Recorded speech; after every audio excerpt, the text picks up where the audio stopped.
Today we're exploring some pretty obscure removed content from Pixelgun 3D, going as far back as 2013. In fact, one of the removed features was so obscure that I couldn't find a single video discussing it. Unfortunately, due to the secretive nature of the developers, no actual reason was given for any of these removals. Today's removed content does seem pretty insignificant at first, but as you'll see later on, a few of these could have potentially resulted in the game being shut down, and the evidence makes it nearly impossible to ignore. So I made sure to dig extra deep and find some information you won't find from any other YouTuber. By the way, I'm Drain. I ask and answer the questions that nobody else does about games, with high quality video production. Without further ado, enjoy. Throughout the 13 years Pixelgun has been out, the campaign has only had a handful of notable updates, and unfortunately this meant the smaller updates and subtle changes to the campaign would go completely unnoticed, as you'll see here in a second. Pixelated World is the oldest in the campaign, aside from the early days of Pixelgun 3D having a lot of content that was very similar to other games. Pixelated World also introduced a lot of enemies with pretty poor design, more specifically the bosses.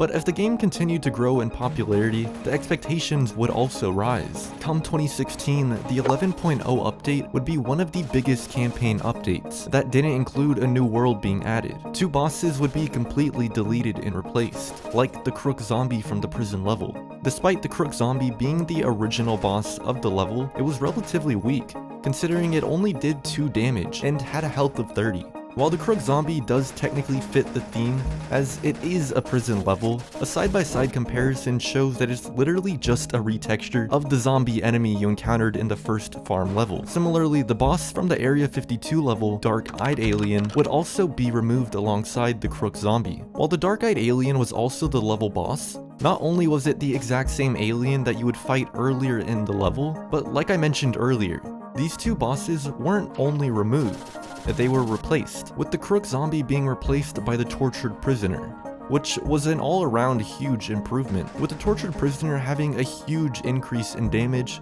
health, and speed, making it actually a bit of a challenge with lower level weapons and armor. The Tortured Prisoner was undeniably a huge improvement, considering it not only fits the map, but also has some pretty interesting details that are specific to the map and lore, like the broken headpiece from the electric chair you see inside of the prison. Not to mention, it actually does feel like a boss fight, which was the complete opposite with the original Crook Zombie. Surprisingly, this would also be the case for the Area 52 level, with the Dark-Eyed Alien being replaced by the Alien Professor, which had a less significant increase in damage, but it introduced a pretty unique element that definitely makes up for such a minor damage increase. That being the fact that it spawns more aliens to attack you. The Professor Alien redesign wasn't as crazy as we saw with the Tortured Prisoner, but it was definitely an upgrade in my opinion. Unfortunately, as I mentioned, these changes were made quietly, and no official response was provided as to why these bosses were ultimately replaced, leaving it up to us to speculate the real reason for their removal. Unlike the other bosses from the campaign that were removed, the original bosses from the prison and Area 52 level didn't closely resemble anything from any other games, which is the complete opposite of the next removed feature we're gonna get into. With that being said, it's pretty unlikely they were replaced in response to any legal action, which left me genuinely unable to find a solid explanation for these two. So before I tell you my theory, pause for a second and look at these two bosses side by side. Why do you think they were replaced? As far as my theory, the most likely reason I could come up with as to why these bosses were removed was due to Pixelated World being the first world any new players would play, meaning the first impression needed to be good, and having low effort characters would naturally create extremely low expectations for the rest of the campaign and game in general, potentially making newer players lose interest pretty early on. But that removal happened almost 10 years ago. So let's take a look at something a bit more recent. The firework gadget was introduced in update 11.2.0. While it was pretty weak, it did have a redeeming trait. If you placed the firework on the ground and someone happened to step on it, it would launch them into the air and explode.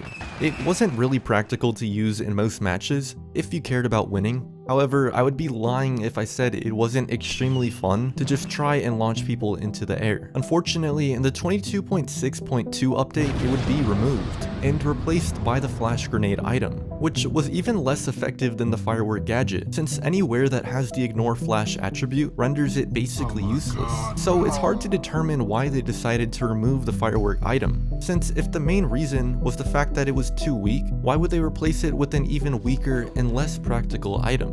Even if that was the case, why not just increase the damage of the original firework gadget, or at least decrease the cooldown time?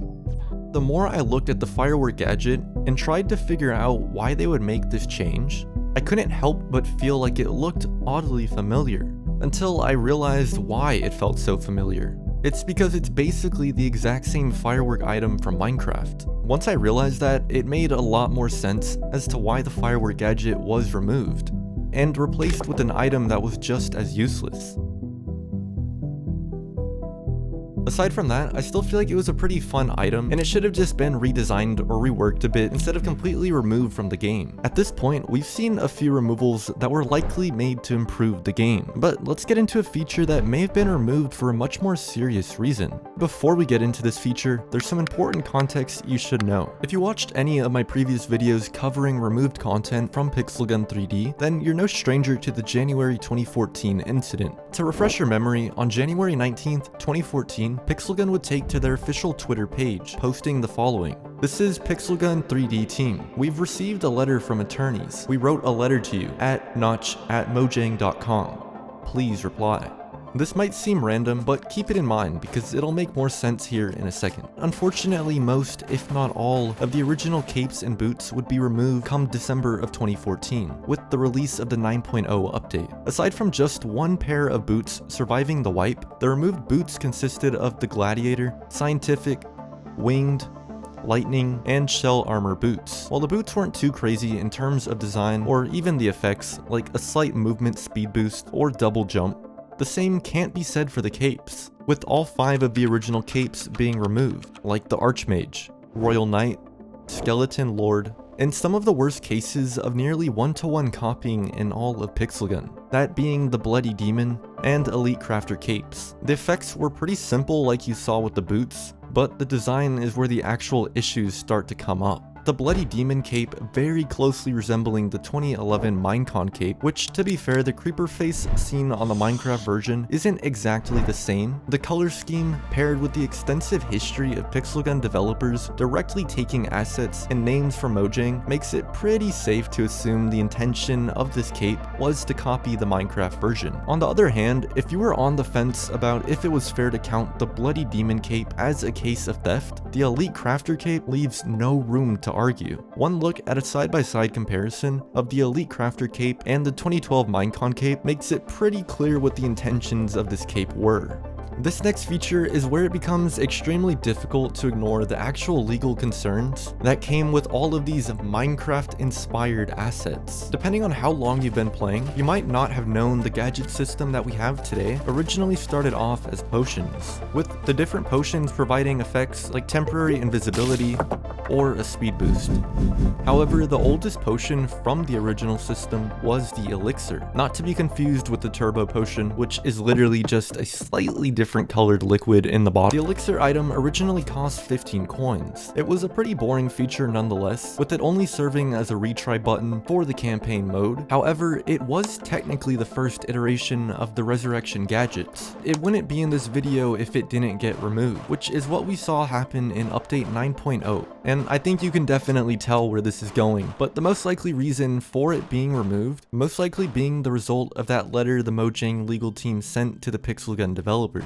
Regardless of how good or bad the potion system might have been, its removal was basically inevitable, simply because of how similar they were to the Minecraft variants, like the Potion of Haste or Night Vision. In a past video of mine, we discussed how the implementation of the daily lucky chest may be to blame for the insane amount of lotteries we have in the game today. One thing I didn't mention was while the daily lucky chest was the first attempt at the lottery system, it was actually the second iteration of the daily reward system, with the first version being the daily prize marathon. The overall concept was to incentivize players to log into the game every day, with each consecutive day giving you a different prize, and the best prize being on the 30th day of your login streak.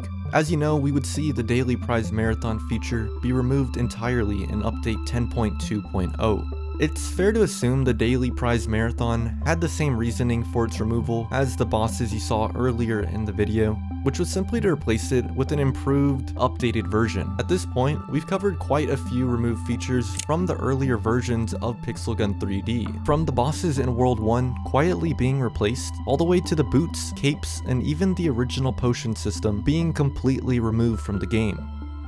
This next feature stands out because it technically never existed. In version 3.0, players opening up the game would be met with a new button. However, unlike the rest, it was grayed out.